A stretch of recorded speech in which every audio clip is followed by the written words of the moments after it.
This is the Office Manager Diaries, a podcast all about the highs and the lows of professionals in office management around the world. We'll delve into their career journeys and diaries where they'll share their stories, tips for success, and only things office managers understand. Enjoy, and please remember to give us a follow.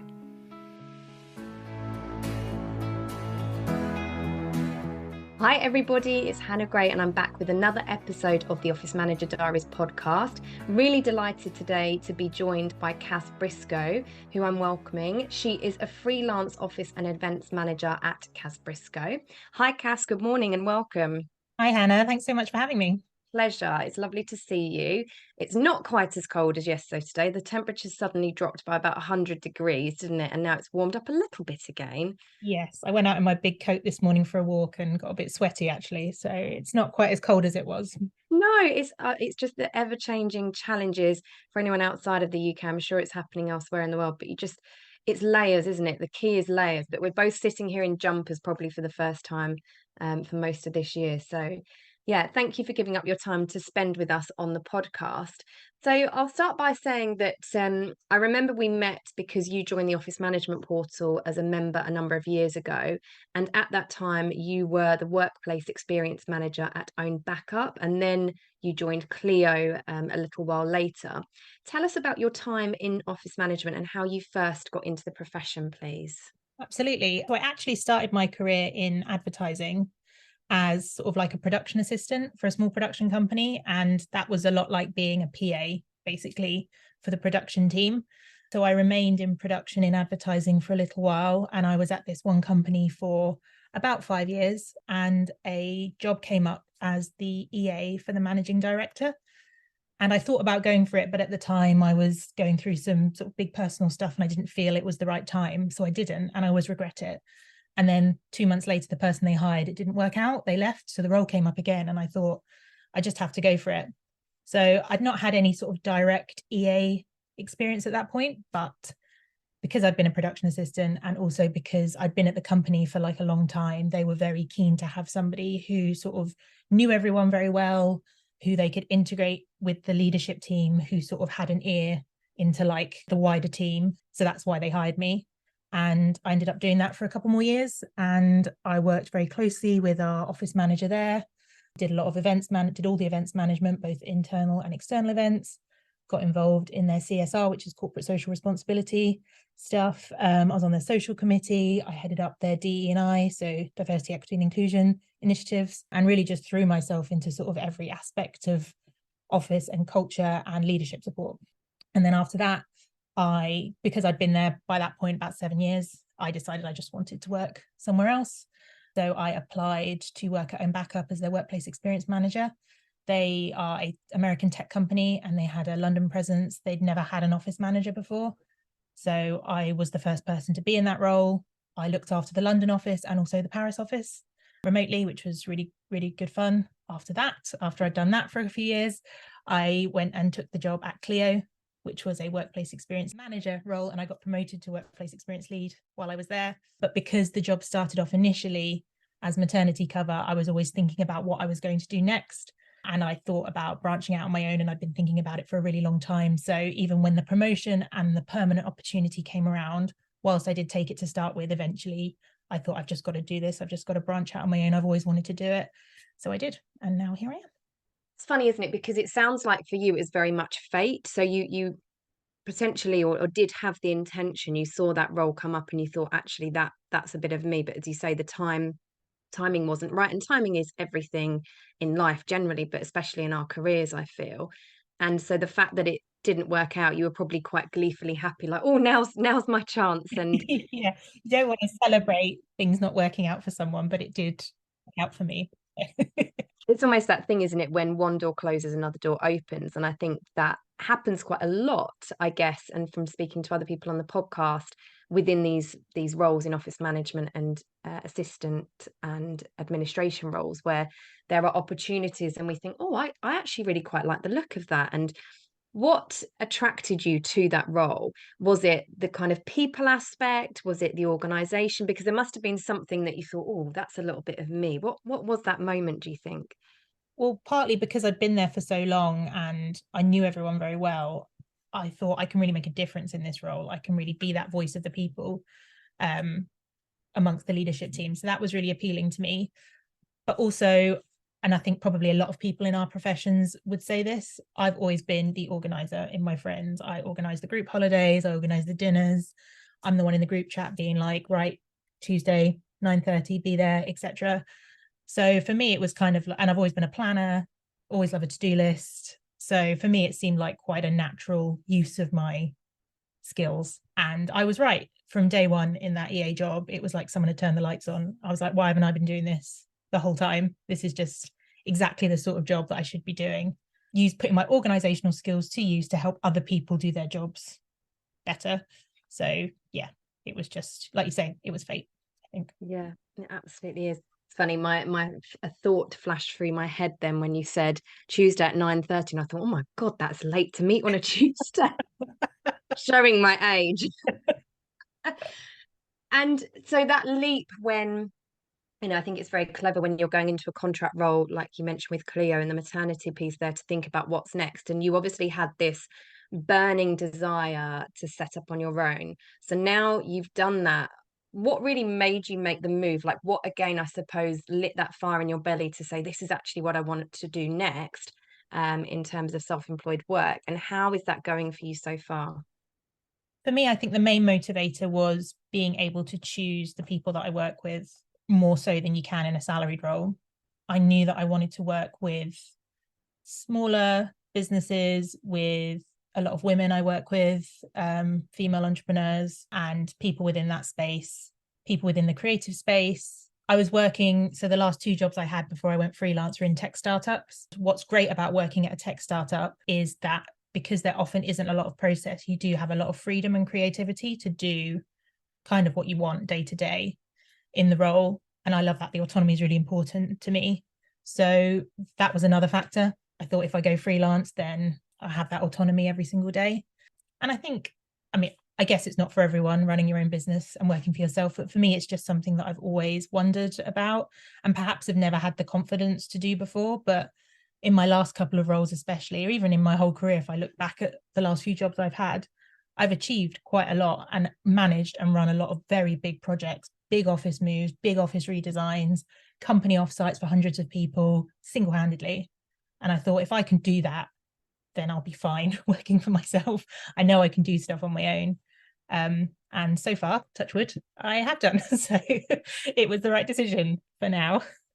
It is, I set up over 7 years ago, and it is that big jump. I always say there's pushes and pulls in life. So things weren't quite working out for me in my last sort of permanent company, where there were a lot of broken promises, let's just say, when they headhunted me, and there were too many politics there for me as well. So in a similar vein, where you're saying you can choose who you work with and who you work for, because obviously everybody from here on out is a client of yours, it was a similar reason, a similar push for me, where okay, I don't want to have all these politics in my life. And don't get me wrong, there are still some sometimes in my business, but very, very few and far between compared to that of these big corporate companies that I've worked for in the past. So I absolutely agree. And the autonomy, you can't really ask for much more than running your own business there, can you? So yeah, agree with that one. It's a great thing to do, but it's challenging. So on that point, what for you were the biggest challenges to overcome during your career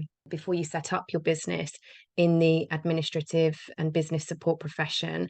And do you have any tips to share with our listeners as to how you overcome those common challenges? Yeah. So, I mean, I think the biggest skill set that you need and the biggest challenge to overcome in any role like this, office manager, PA, EA, whatever, is having a handle on your organization, on your to-do list, making sure that you're prioritizing what you need to prioritize, but also making sure you've got the flexibility to like be very reactive and jump on stuff that comes up, because we know from being office managers that there are fires.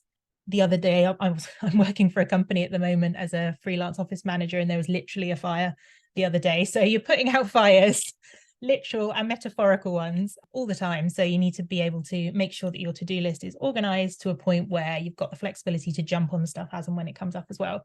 And that's a skill that's been particularly valuable when working on my own. I'm working for a lot of different clients in completely different industries on completely different things, and I often have to jump from one thing to another very quickly. And I don't think I'd be able to do that as effectively if I hadn't had all the years of experience of doing it as an office manager or an EA. So, I mean, I use a lot of the same tools that a lot of people use, very similar to you. I think I heard on another podcast, you use Microsoft To Do for your weekly to do, and then you do like a weekly check-in. I do it on Notion, but it's the same thing. I have my daily to-do list, and then once a week I sort of recalibrate it, and it just makes sure that that's sort of ticking along. And I also use Notion as like an ongoing database for my longer term projects. And yeah, I just have a lot of different, because I have a lot of different clients, they use a lot of different tools individually themselves. So it's being very adaptable to what they're using, whether they're on Notion or Trello or Google Drive or whatever it is. I time block my calendar a lot. I'm a big fan of time blocking. So I have color coded calendars for every single aspect of my business, every different client.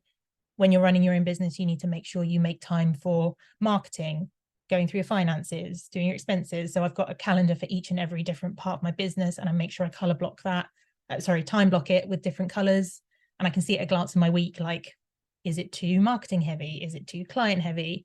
And I can just move stuff around. I find that really effective as well. I also am a big fan of Eating the Frog. I don't know if you're familiar with Eating the Frog. For anyone who doesn't know about Eat the Frog, it's where you take a task that you're probably most not looking forward to on your to-do list, and you just get it out of the way first thing in the morning. I read about it and I thought that sounds a bit corny, but actually the impact it has on making you feel really smug for having got that thing done. And I started off just doing it in the morning. Then I would make time to do it on a Monday morning to like set me up for the week. And now I can't remember who it was, but I saw someone on LinkedIn do this, and I've started doing it myself, and it's even better. So on a Friday morning, I set aside an hour to eat the frog, and I do all the tasks that are coming up for the following week that I don't want to do. And then I log in on a Monday morning and I've already done all the tasks. And honestly, the way it sets you up for the week is just, yeah, so good. I'd recommend it to anyone. Eat the frog. Yeah, and the sleep you must get at the weekend, having, like you say, feelings, because we all know that feeling, I think, that you're talking about, that smugness you mentioned, where when you finally get that task that you have been procrastinating over or been putting off for whatever reason. And I think it's really important to understand why you're putting particular tasks off, to Mm-hmm. go there a little bit more. What is it about that task that you don't want to do? Is it the task itself? Is it imposter syndrome? There's so many elements to figure out. But when you do get to that task, or you do make a start and you've had some headway on it, you do feel really smug. Like, there's things that I've done recently and I should have done them much sooner. And then when I've started it, I finished it, I think, oh God, it wasn't that bad, or it feels so good. And that it's that shoulder kind of relief that you get. So yeah, doing that on a Friday is very wise words, because you don't carry it over the weekend, you don't carry it into the following week. So that's great advice there. Thanks for sharing that, Kaz. So you talk a lot about culture at work. We've been connected on LinkedIn for a long time, so I've seen some of your posts on there as well.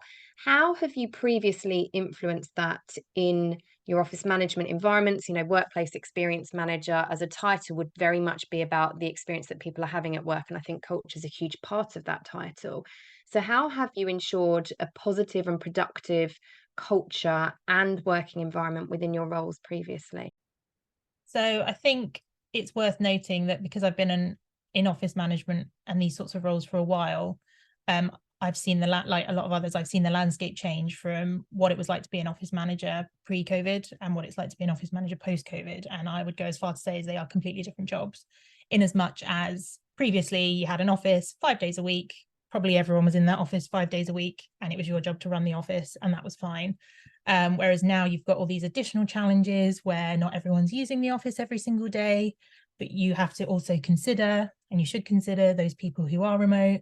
How do you make them feel included? How do you make those people feel engaged and part of the culture if you're not physically seeing people every single day?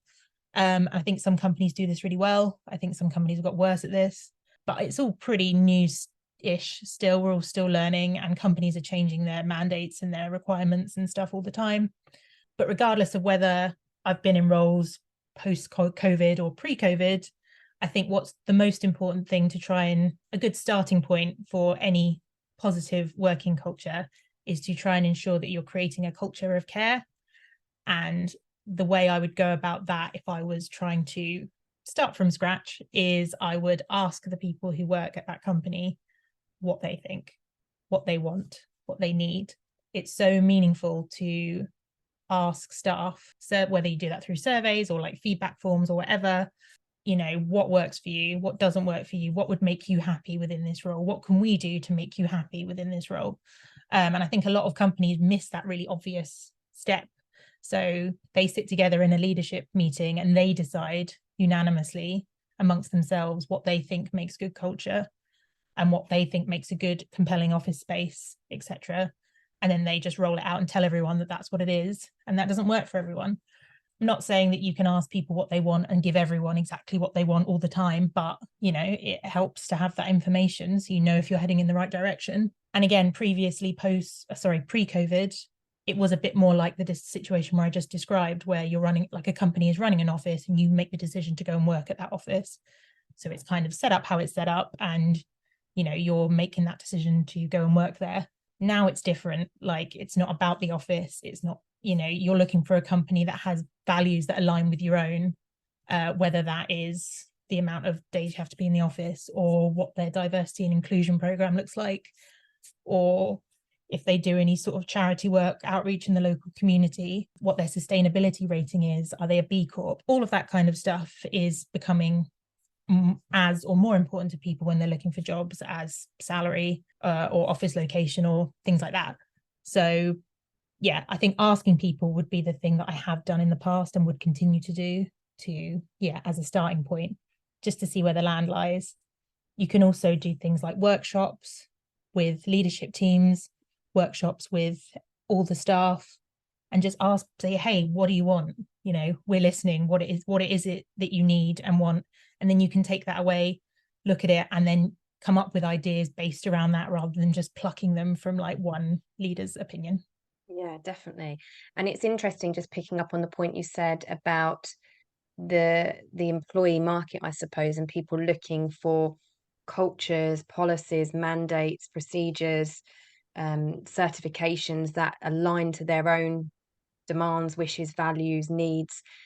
Culture is a really important one. It's a huge topic, and it's good, I guess, to think about that when you are looking at culture internally, to think about the external um, advertisement of your culture as well, and ensure that they actually bleed through, and that every step of the recruitment process talks to every step of the onboarding process, and then the kind of employee life cycle process as well, so that they all mesh together, and it's not just a little bit of culture washing to try and get people in. It needs to sustain and be a real thing. And I would fully agree as well. I used to get all the assistants, team assistants and executive assistants around, I think monthly in my last role, because they were kind of my eyes and ears to the office and everything going on. So I would sit with them, give them training, give them updates on what we were doing in our team and things that were coming, if it was changes in the office or we're getting new coffee machines in, all the things that matter to people at the heart, but also to understand what works and what doesn't right now, especially when I was new in that company. I mean, it had been established for many years. So going in there, I think that's a really important question to ask. What does work right now and what doesn't, and what would you change if you could? As well as emphasizing that point that you can't please everybody, and therefore you can't do everything every single person wants, but it's about the balance and that fine line between giving people what they want slash need versus what is right for the company and the budget and things as well, because we don't have endless money sitting in a pot. So yeah. Yeah.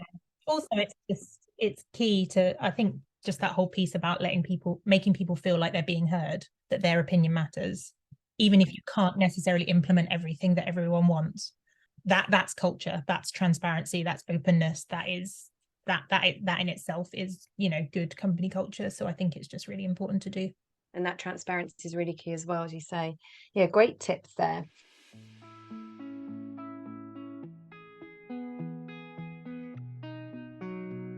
Business continuity planning. Have you ever considered what might happen to your business if it went into a disaster recovery status? That's the focus for this week's tip. It is something generally that can significantly impact your business, for example, financially or contractually, or even reputationally if you are in the public domain or you have lots of clients and customers who you have contracts with that you've promised certain service levels to. It could damage your reputation if you don't handle a disaster appropriately. And that could be anything from the building shutting down, like building denial, or because there's been a fire or a flood, to then things like your computer equipment, like cyber attacks and security and thefts and so on and so forth. Now, the cyber elements are really important, as most of us know, because we are quite able these days to work from the cloud and therefore remotely. Most of our business continuity plans will be go and work from home, go and work from another site if the site's inaccessible. But when you start thinking about the cloud-based technology and all the different suppliers that you rely upon for your business to make money and to keep it going, have you had conversations with IT or with your suppliers, if IT perhaps sits with you in the main, as to how you're backed up and what that would look like should their systems fail, shut down? We've all seen it where Twitter, or X as it's called now, has gone down many times, or Facebook's gone down and everybody jumps onto Twitter, all these different things. So give all of that some consideration and think about how you would, or your business should be managing its recovery, so a disaster recovery in the event of something significant happening. The easiest way to start with this is with something called a business impact analysis. We've got templates for all of this, of course, on the Office Management Portal, but essentially the business impact analysis looks at all the different departments and their roles and what would potentially be critical in the first few hours, 24 hours, week or so of a disaster occurring, of you being unable to access certain systems or the property and so on and so forth. Get started with that. Get your business protected. If it sits with you, put yourself as the business continuity manager. Get people around the table talking about it, build that policy and protect it, and then manage it from there on out.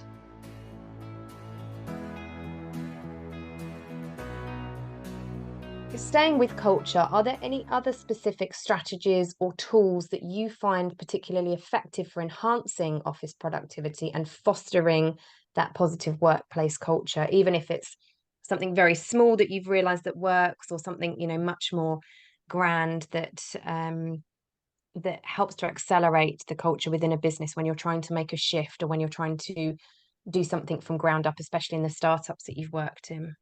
Yeah, I mean, I think the key thing with anything is to get leadership buy-in. So having those relationships with the people above you to get them to back whatever it is that you're trying to implement or change. And if you are changing a policy or you're changing the way something's done in the office, having their buy-in, and also, taking people along on the journey as to why you're doing it, rather than just, saying this is what we're doing, get on board with it. I think that's really important. In terms of tools and things, I think post-lockdown, people being in the office shouldn't be, mandated, as in a number plucked out of the air. Everyone's got to be in the office these days if it doesn't mean anything. I think it should be meaningful. You should be making the office a compelling option. You should be considering your teams. So if you've got sales teams that are on calls all day, have you got enough meeting rooms for those people to conduct calls all day? Or are you just asking them to come in to not be able to do their jobs properly? Does the Wi-Fi work? And so tools for things like booking to come into the office. There are like a bunch of different tools on the market, and I won't name them all, but like I've used one in the past, and you book to come in and it tells you who else is in on those days. So you can see, if I come in, am I going to be sat on my own in an office with 3 other people doing all my meetings on Zoom anyway? Or when I come in, are all my team members going to be in, and we can meet in person and we can collaborate in person and we can brainstorm in person? So I think there's a lot of value in those sort of office booking type apps, of which there are many on the market. They all kind of do the same thing in my experience. But I think I found that really useful. And also in just practically in terms of things like, so when I've worked at tech startups, they quite often like to provide a lunch for people or provide breakfast. It's just, it helps you know how many people are coming in, who you need to cater for. Are there any dietary requirements? Because you've got, so-and-so's coming in and I know they're vegan, so make sure there's vegan stuff in. So those apps are really, really useful. Yeah, definitely. And the leadership buy-in element there, both in terms of like an umbrella culture across the board, but also in terms of hybrid working and mandating so many days in, is so important, because if the people sitting at the top of their ivory tower say, yes, we want everybody in 2 days a week or 3 days a week on these days, like you say, what is the reason? What's the rationale behind that? Because it's a huge shift from at home working for 2 years to then ask everybody to come back. I have biased views on this, as you may have heard from podcasts previously that I've done, but I think that the challenge that people are facing is when the leadership are saying that they want this, but they're not actually doing it themselves. Mm-hmm. And there's this real disconnect between the sort of, I suppose, dictatorship feeling of you will do this, but I don't have to. So leading by example, I mean, a lot of office managers are still going in most of the week, unless they're in much smaller businesses, because they need to be there, regardless of how many people are there. They need to be there. And most people take advantage of Fridays when there's very few people there, that they get all their maintenance done and all their stock filled and that kind of thing. And I think a lot of people take satisfaction from those quieter Fridays where they can just get stuff done in the office. But that is the thing that I'm seeing when I'm talking to people, is there is this disconnect between leadership saying what they want and actually following the rules that they've set themselves. And that becomes part of culture if they're asking everybody else to do it, but they're not doing it themselves, be it with hybrid working or be it with anything else within the organization. Let's all be kind. And then one of the leaders comes out and is an absolute arsehole to somebody. Well, that's not following the culture. So you have to do what you are asking everybody else to do, essentially. I think as well, you get sometimes I've experienced leaders like that, and they don't set the example in terms of office attendance, but then they will come in whenever they come in once every 2 weeks, and they'll be like, why is the office so quiet? I want to see more people in. I want more, and it becomes the office manager's, obviously it's the office manager's job to make the office that place that people want to be, but without any sort of guidance from leadership or strategy about what you want, and conversations about how we're going to do it. Okay, what are we going to do to the space? We've only got 3 meeting rooms. Are we going to build more meeting rooms? Can we have a budget for that? Do we need to upgrade our Wi-Fi if we want more people in the office? Do we have a budget for that? If we're going to put on socials that people want to attend, again, what is the budget for that? I think a lot of pressure is put on office managers post lockdown to just magically wave a wand and get more people in the office. But as we know, it's not always as straightforward as that. No, it's really not. And I think the offices where I see more people in than not, I go to offices, very regularly with clients, are the ones where they have got a better culture. Mm-hmm. Like I can bet my house on it that the ones where people are going in regularly is because they have a better culture and they've got their policy right in terms of flexible working. So all a huge topic, as I say, on culture and hybrid working and everything, very interesting. So let's move on now to events. You mentioned in our private Slack group for office managers that we have on our wins sort of page that I've set up about a big event you'd organised recently that was successful. Tell us more about that and any tips that you can share for successful eventing, please, Cass. Sure. So this was an event for one of my freelance clients. She runs a community for women in tech SEO, and she's always run an event in London for community members. But she took me on freelance this year, and we did an event for the first time in America, in Philadelphia, and that was 3 weeks ago, I think, which is the event that I was referring to in the Slack. And next year we're doing London again, and we're going to do Berlin and all kinds of other places. So it's really exciting. So I'd done a lot of events in my career, social events for staff, external events, kind of like more like parties, networking type events. This was the first time I'd ever been involved in helping organize like a conference or something like that. So it was just really interesting. And it was amazing to get to go to Philadelphia, organizing an event in another country when you are in another country, in a different country, is challenging. I've done it before. I've organized offsites and stuff abroad, when you're dealing with suppliers and venues and stuff in the other place. But a lot of those sort of took place at one venue that took care of everything. Whereas this was, we had one venue for the conference itself. We had a different venue for sort of an after party, drinks reception thing. We did like some walking tours for the people who'd flown in the day before, organized like some local walking tours around Philadelphia for people to join. So it was just like a lot of different moving parts. There was a dinner that happened another night.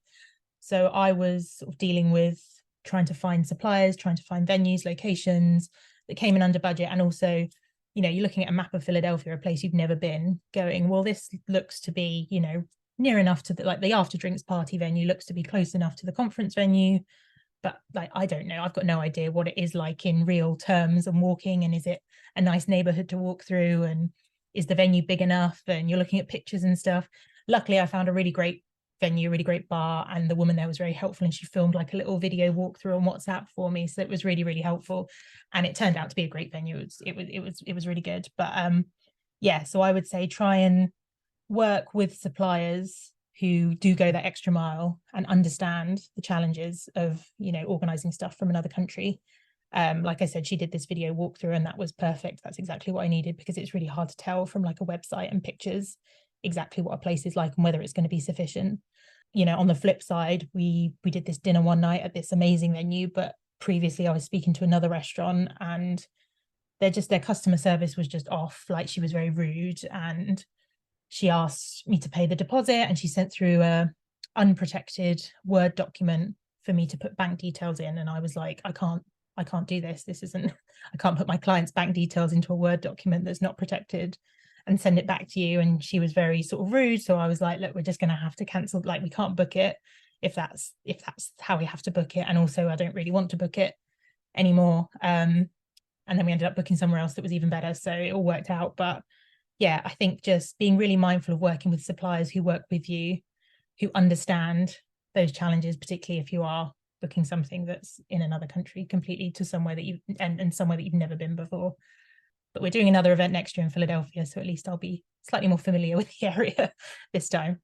Just got to have a few holidays out there before then, and then you'll be fine.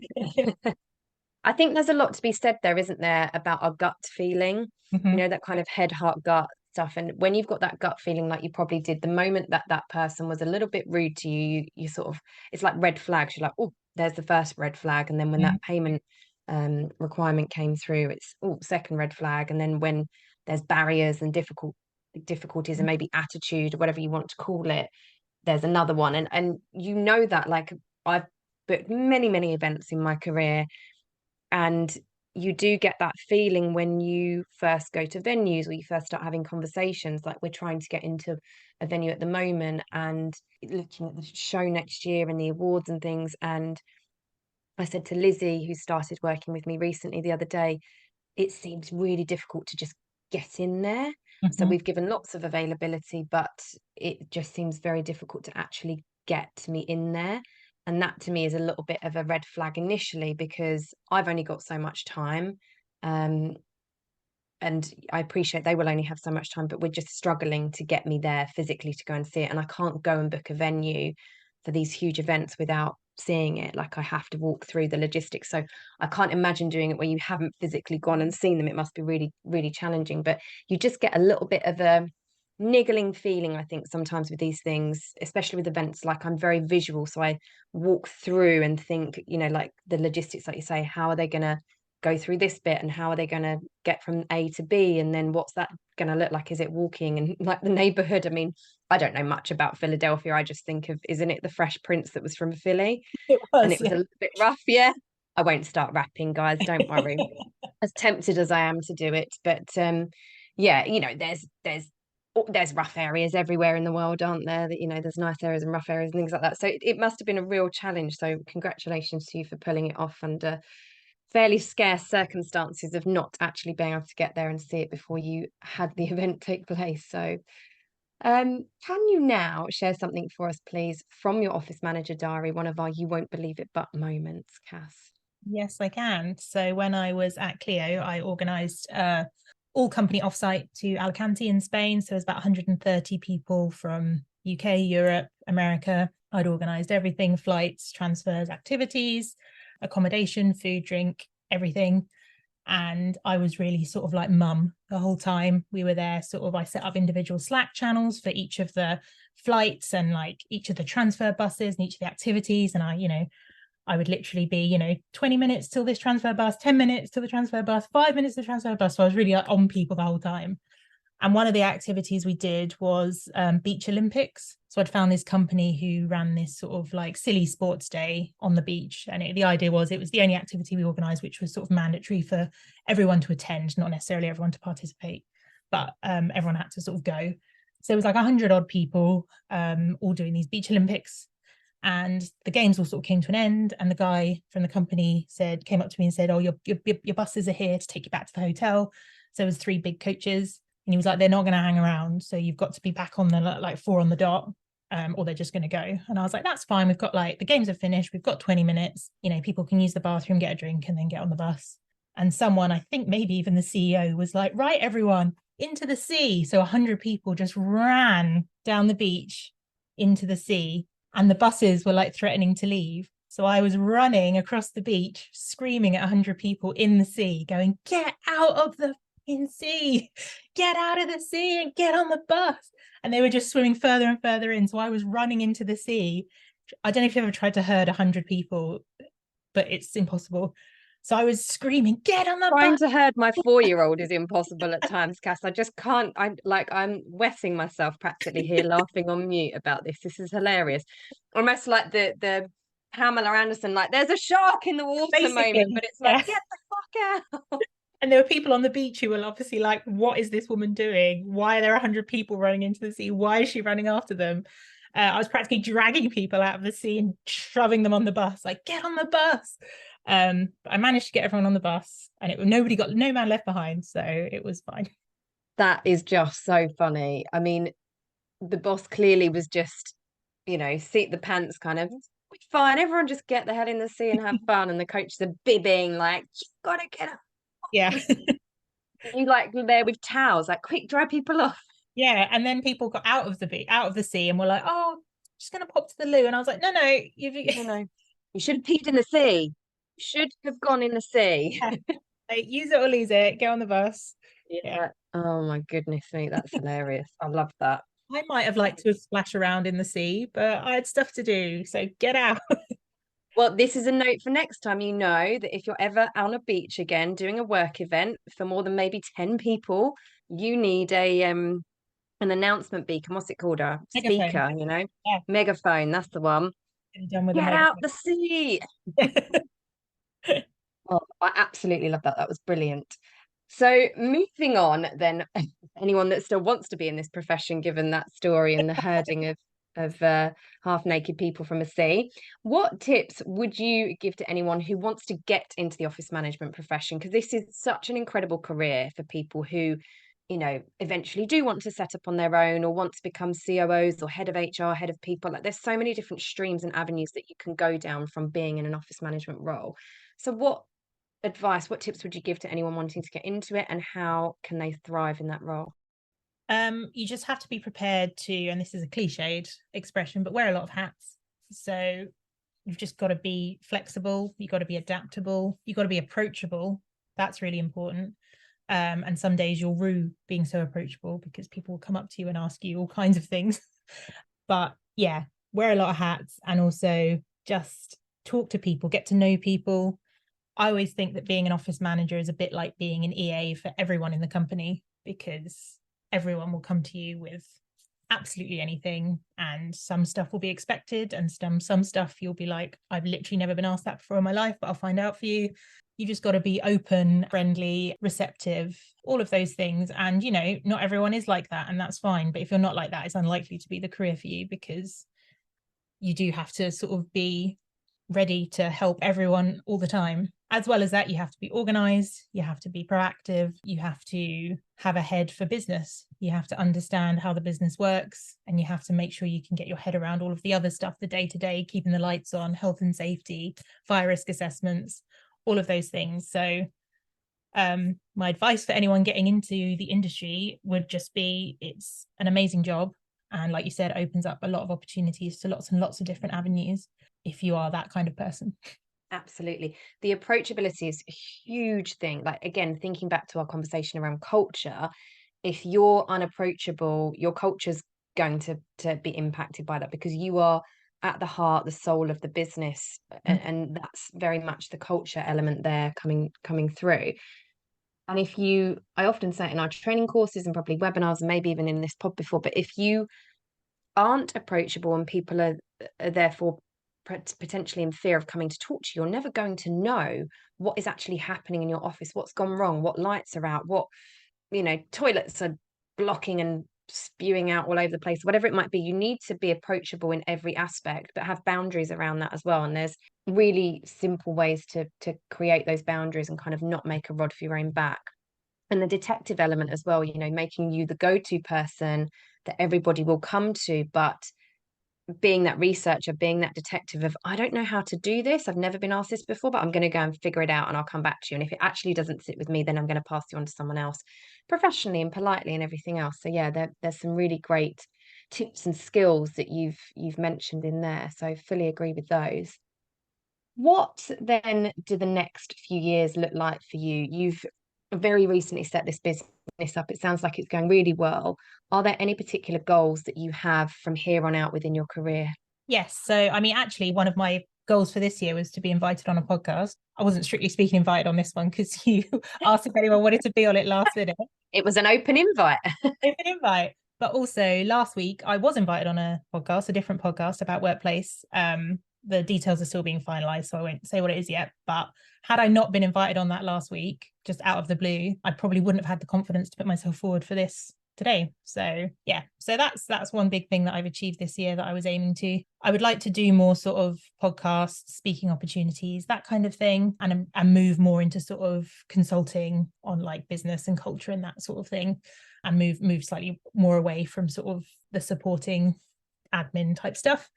But there's some really exciting stuff coming down the line with my existing clients, bigger events, bigger projects, building new communities, all of that kind of stuff.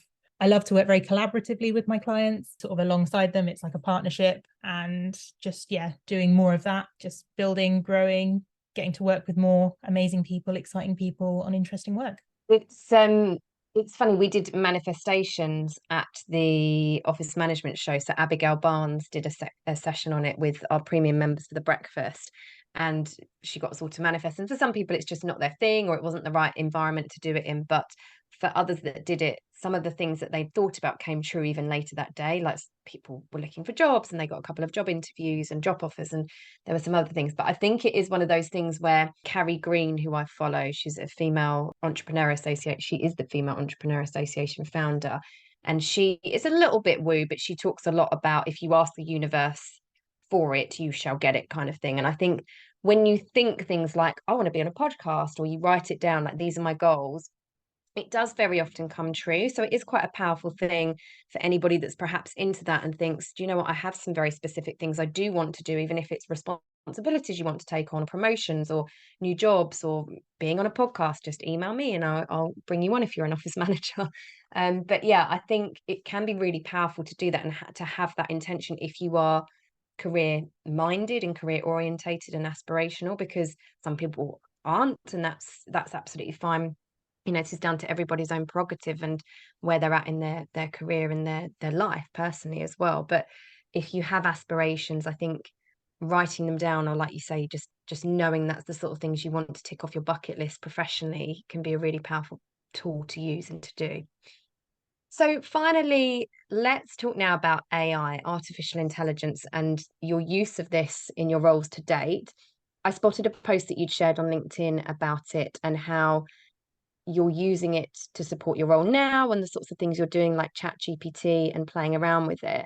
How would you recommend others use it, particularly our wonderful office manager listeners, to support their role? So you can use it in so many different ways. It's amazing what AI can do. And yes, it's not perfect. And yes, there are lots of reasons why you shouldn't rely on it for absolutely everything that you do. And I would never recommend to anyone that they use AI to create entire pieces of work and pass them off as their own. But in terms of supporting any job, particularly our job, is really useful. So the post that you saw on LinkedIn, I do this series on Instagram where I asked, it's kind of a bit of a joke series that I do, but there is merit in it. So I asked ChatGPT to pretend it's the CEO of a company who is passing a policy to X. So I think the one you saw was like demand people back in the office 2 days a week or something, and the reasons why this fictional CEO might do that. And then I go through each of the points that they make and argue against them essentially.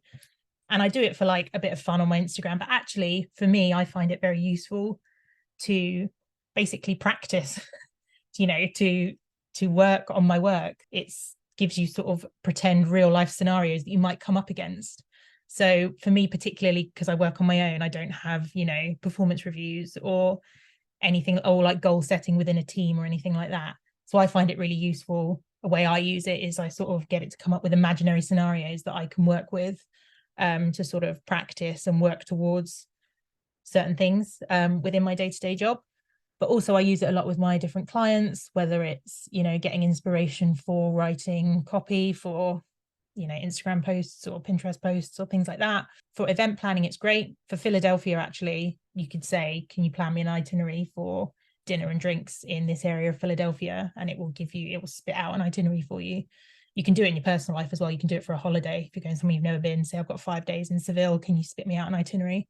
I like food and I like museums, and it will do that for you.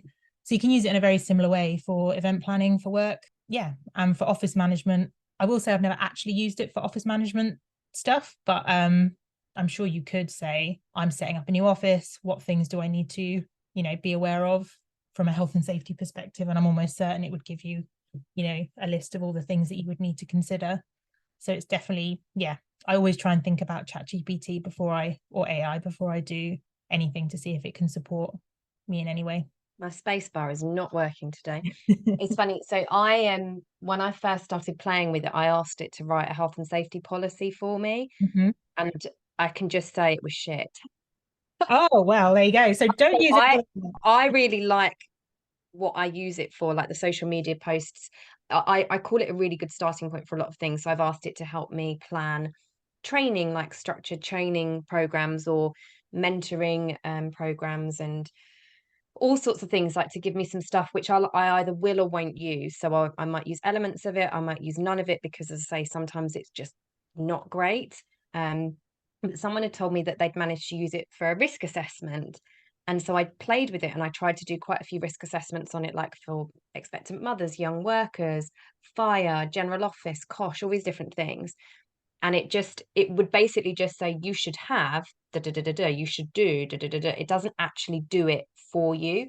So a word of warning to those who think I can go and write a health and safety policy on it, because it actually won't produce that kind of stuff. The office management portal, on the other hand, will. I was about to say that's where people should go for their health and safety. Plug. But I completely, and I find it really interesting that you, going back to what you said to start there, that you're using it almost, that's a really clever way of using it to almost test scenarios that you might come up against, Mm-hmm. that might be challenges to overcome, especially when you're looking at culture in a company where, yeah, it will spit out a policy that a CEO's just said, yeah, I want everybody in 2 days a week, and what that looks like. And I think that's a really clever way to use it, to think about, right, well, what would I do in that situation, and how can I combat that or overcome it, or improve this policy, or whatever it might be. I think that's very clever. But it is amazing. Don't get me wrong, I'm not knocking it at all, but I did play with it a lot, saying write me all these different things, especially where health and safety was concerned, and it was very generic and non-specific. So you might be able to use it for starting points in some of these elements. And certainly, yeah, with social media, I think the event agenda and itinerary, or you could plug into it, give me an idea for 100 people for a team away day, where we've got lunch and dinner, some activities, some work on culture, some work on sustainability, whatever. You can feed that fairly specific stuff into it, and I bet it would produce something really, really good, again, as a starting point. But also, if you're in the UK, make sure you tell it that you're English, like English UK, because you'll get Americanisms with all the Z's appearing left, right, and centre that you might not spot. That's a good tip. Another tip, well, I don't know if this is a tip, but this is what I do. I'm always really polite to it, because I figure if it's I would say thank you. I'm always like, hello, how are you? Thank you so much. Because if it's learning, I don't want it to learn to be rude. You do just feel like it's like this little, I mean, I picture it as a little woman just sitting there going, you're welcome, Hannah, have all this extra stuff. Thank you so much, you're amazing. Oh, thank you, that's really cool. I literally wrote the other day, you're amazing, because it just saved me so much time with some of the things I've been working on, which I have very little of at the moment, as most of us do. So yeah, it's brilliant. Well, Cass, thank you so much for joining me on the Office Manager Diaries. It's been great to get to know you better and find out more about your new venture and how that's going as well. So thank you for giving up some of your time. Thank you for having me. It's been really great. Pleasure.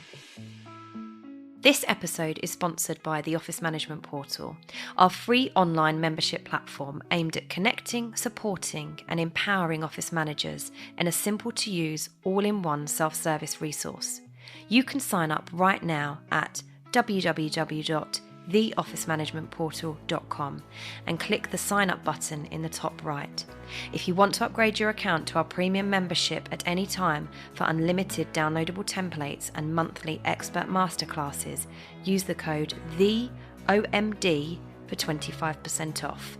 That's the THEOMD for Office Manager Diaries for 25% off. Thank you for listening.